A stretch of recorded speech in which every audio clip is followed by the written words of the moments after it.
За сайн байцгаана уу? Өнөөдрийн бичлэгээрээ Ромын эзэнт гүрний агуу удирдагч Гaius Юлий Цезарын талаар мэдээлэл хүргэхээр бэлтгэлээ. Гaius Юлий Цезар нь түүхийн давцанд орчин цагийн цэрэг армийн дайны урлаг, одоо үеийн улс төрийн мөнгө төрхийг бий болгож хувь хүн талаасаа хүчтэй удирдагч шийдэмгийн нэгний түүхийг харуулж, ухаанлын цаг хугацааны тоололд өөрчлөлт оруулж, пропаганда мэдээллийн хүч чадлыг олон нийтэд ойлгуулж, нэг хүн системийг яаж өөрчилж болдгийг харуулсан гайхамшигтай амьдралын түүхтэй хүн билээ. Гaius Юлий Цезар нь манай эртний өмнөх 100 дугаар оны 7 дугаар сарын 13-нд Ромд төрж, түүний эцэг Гaius Юлий Цезар их Аврела Кото хэмээх хүмүүс байжээ. Юлиан овог нь Ромдо нэр төртэй эртний овог байж, Цезарыг 16 настай байхад эцэг нь өнгөрснөөр түүний амьдралын эргэлтийн цэгүүд эхэлсэн гэдэг. Түүний авга ах болох Гaius Maurius нь Ромын эзэнт гүрний агуу жанжтын нэг бөгөөд язгууртан биш гаралтайч сенатын гишүүн болсон нь ард түмний дунд баатар мэт хүн болж, манай эртний өмнөх 86 онд авга ах нь 7 дахь удаага консул сонгогдож байв. Тэрээр тухайн үеийн Ромын легионуудын бүтэц зохион байгуулалтын шинжилгээг хийж явсан Ромд нөлөө бүхий хүн байжээ.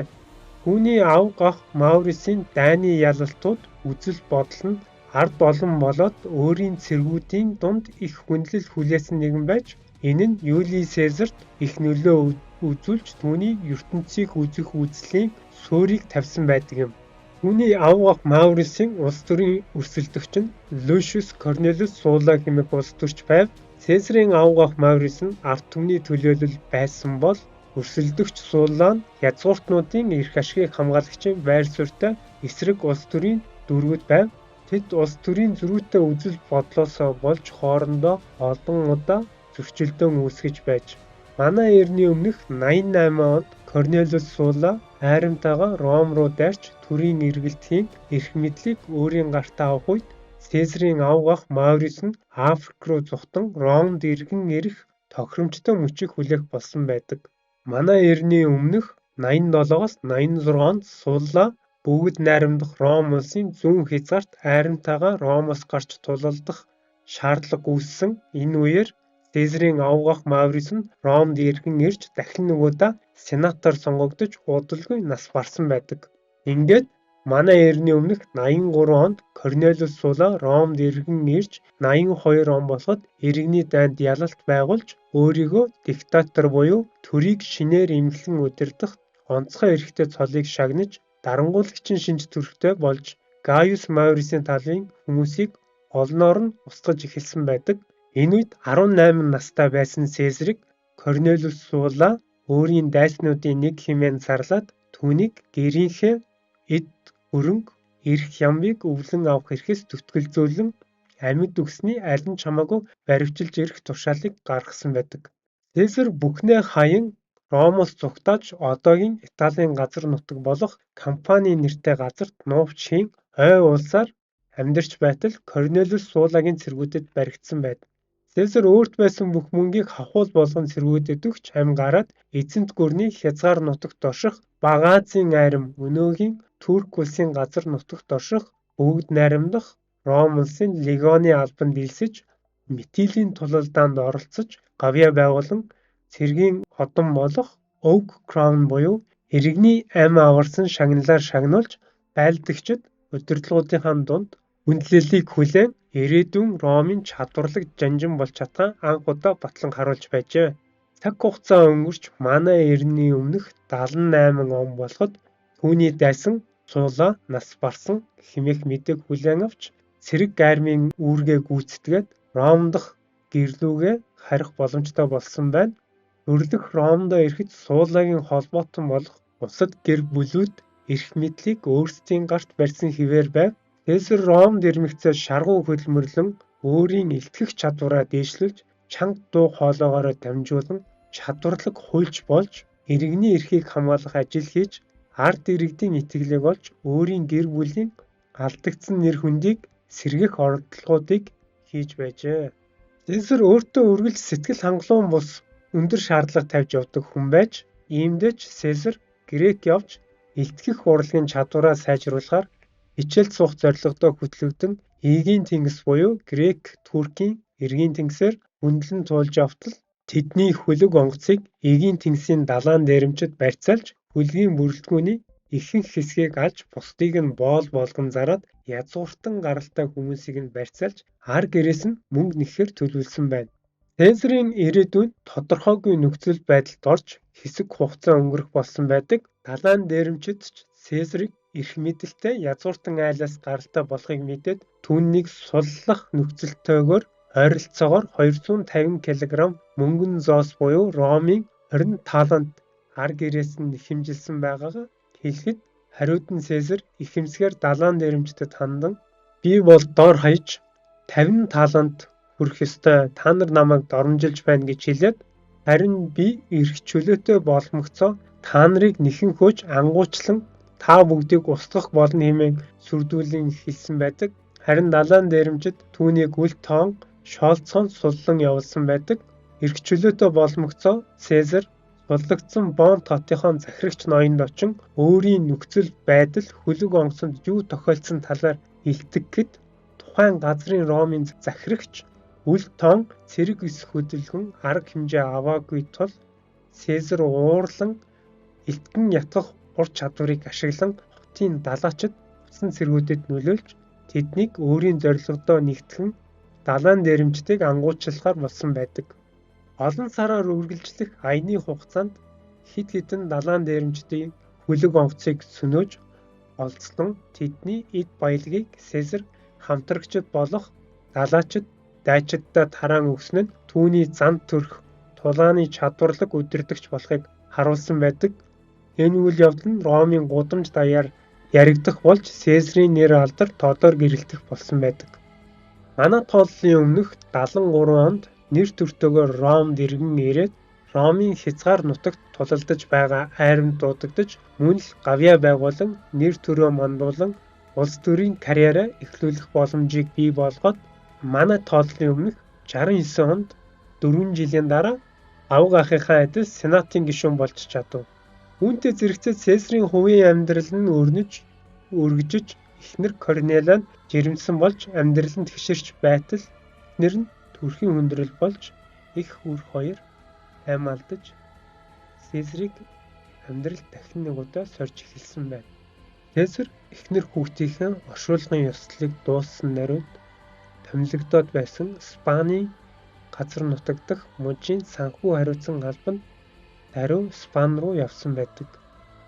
Өмнөх Александр хааны бичлэгдээр дурдсанчлан Цезар өөрийн амьдарч байгаа Спаний хот болох Кадисыг сайн мэдхээр хотын эргэн тойрныг ажиж яваад Македоны агуу хаан Александр хааны хөшөөтэй таарсан гэх домог байдаг. Хөшөөний урд суугаад сэтгэл нь маш ихээр хөдлөн уйлж би одоо 33 настай харин миний энэ насан дээр Александр хаан эзэнт гүрэн байгуулж байсан хэмээн хэлээд өөртөө ингэж амласан байдаг. Би Александрийн хэмжээний агуу байлдан дагуулалт хийх хүртлээр хизэж амарч тайвшрахгүй гэж тангараг өөртөө өргөв. Манай эртний өмнөх 65 онд Цезар 35 настай Спан дахь үүрэгт хугацаагаа дуусгаад Ромд иргэн ирж улс төрийн байр сууриа дээшлүүлэхийн төлөө ажиллаж эхэлсэн байдаг. Үр дүнд нь Эдил хэмээх тухайн үеийн Ромын улс төрийн алба хаах болж Ром хотын бүх байр байшингийн бүрэн бүтэн байдлыг хариуцаж бүх баяр наадам зугаа цэнгэлэг хариуцах ажил эрхэлж эхэлсэн байдаг. Энэ албан тушаалын нэг онцлог нь баяр наадмын зохион байгуулалтын зардлыг тухайн алба хашигч өөрөөсөө гаргах үүрэгтэй байсан нь түүнийг их хэмжээний алдагдалд хүргэж Ром хотын зах руу нүүх талаарч бодоход хүргэж байсан байдаг. Мөн энэ алба үүрэг нь тухайн алба хашигчид ард түмний хайр хүндлэлийг өртөх боломжийг ч бас олгодог байж. Тухайн үеийн Цезарын албан тушаалын нууцхан хүсэл амбиц нь Pontifex Maximus хэмээх албан тушаал хаших байв. Pontifex Maximus нь бүгд найрамдах улсын шашны удирдагч бөгөөд нийгэм улс төрийн амьдралд нөлөө бүхий цол байсан нь одоо үеийн Ромын пап ламтай ойролцоо байж. Цезар хямралтай 2 жилийг өнгөрүүлж байтал тухайн үеийн Ромын Pontifex Maximus-ийн албыг хашигч Метелиус Пиус нас барж түүний албан тушаалын төлөө өрсөлдөөн эхэлж Цезарт өөрийн хүсэж байсан улс төрийн байр сууринд очих боломж гарч ирж сонгуульд өрсөлдөхөөр болж тухайн үеийн өндөр нэр хүндтэй хоёр улс төрчидтэй сонгуульд өрсөлдөхөөр болжээ. Сонгуулийн өглөө болоход Цезар ээжтэй хандан "Ээжээ, би нэг бол Pontifex Maximus болж буцаж ирнэ. Үгүй бол дахин цөлөгдөнө" хэмээн хэлээд гарсан байдаг. Энэ нь Цезар хувь хүн талаасаа хэр зэрэг шийдэмгий үйлдэлийнхээ үр дагаврыг тооцоолдог хүн байсныг илтгэж байгаа юм. Цезар бүх хөрөнгөө сонгуулийн санхүүжилтэнд өгсөн нь Цезарыг маш хүнд нөхцөл байдалд оруулж байсан тул түүнд холбоотны шаардлагыг бий болгож эхэлсэн байдаг. Ингээд Ромын хамгийн баян эрхэм болох Люшиус Красуст холбоотон болох санал тавьж хариуд нь Крас түүний үр зээлийн талыг нь түлж үлдсэн хэсгийг нь батлан даахаар тохирч тэд холбоотон болсон байдаг. Хүчирхэг холбоо, сайн санхүүжилт, нэр алдартай болсон Цезар сонгуульд ялалт байгуулж сансандаа хүрсэн нь бусад Ромын хүчирхэг хүмүүсийн анхаарлыг ихээр татах болж бусад нөлөө бүхий хүмүүс Цезар болон Красын холбоог анхааралтай ажиглан хандах болсон байдаг. Энэ хүмүүсийн нэг нь Ромын агуу жанжин Помпей байсан. Помпей бол тухайн цаг үеийн Ромын алдарт жанжинтуудыг Ромын хамгийн хүчирхэг хүмүүсийн нэг байсан. Дайны туршлагатай алдарт жанжин Сенатын гишүүн болох Помпейг ихэнх гишүүд нь хүндэлж биширхэн зэрэгцээ их айдас дагуулдаг байж тэрээр Цезарийн өсөн дэвжиж буй амбицлог байдлыг ажиглан дургуйтдаг нэгэн байлаа. Он жилүүд өнгөрч манай эртний өмнөх 60 он болоод Цезарийн улс төрийн байр суурьч дээшилсээр бүгд найрамдах улсын консулаар сонгогдох болов. Консул гэдэг нь төрийн дээд удирдах албан тушаалтан бөгөөд үндсэн үүрэг нь төрийг удирдах, цэргийн командлал, гадаад харилцаа, шүүгчин үүрэг, шашны үүрэг гэсэн үндсэн 5 үүрэгтэй бүгд найрамдах улсын хамгийн эрх мэдэлтэй байр суурь байжээ. Консулаар сонгогдсны дараа Цезар дахин гэрлэлт хийх шийдвэр гаргаж Калпурния хэмээх эмэгтэйтэй гэрлэж хувийн амьдралаа докторжуулж байтал түүний улс төрийн амьдралд шийдэх ёстой нэг асуудал гарч ирсэн нь алдарт жанжин Помпей байлаа. Тэрээр Цезарийн талаарх дургуйтлаа олон нийтийн өмнө илэрхийлж түүний холбоотон болох Крас сэтгэл дундуур явдгаач ил тод хэлж байсан байдаг. Цезар Крас нарыг хилцээр хийхээр ширээний ард суухад хүргэж ингээд хилцээр дуусахад цэрэг улс төрийн маш хүчирхэг трио буюу гурвалсан холбоо хилцээрийн үр дүнд бий болсон байдаг. Энэ хилцээрт Помпей цэрэг армийн тоог нэмэгдүүлж улс орны аюулгүй байдлыг хангах, харин Крас олон тооны хөлөг онгоц худалдан авч эзэнт гүрний худалдаа наймааг өргөжүүлж Сир, Египт дэх худалдааг докторжуулах мөн өөрийн хөрөнгийг өсгөж өдрөөс өдөрт хэрэгцээ нэмэгдэж байгаа бүгд найрамдах улсын зах зээлд шинэ бараа бүтээгдэхүүнийг нийлүүлэх түүнийг хариуцахаар болсон бол Цезар цэрэг армийг ерөнхийлөн командалж эзэнт гүрний тэлэлт, төрөмгийлэлт, дайны үүрэг хариуцлагыг тус тус хуваан захирах тохиролцоонд тэд хүрсэн байдаг.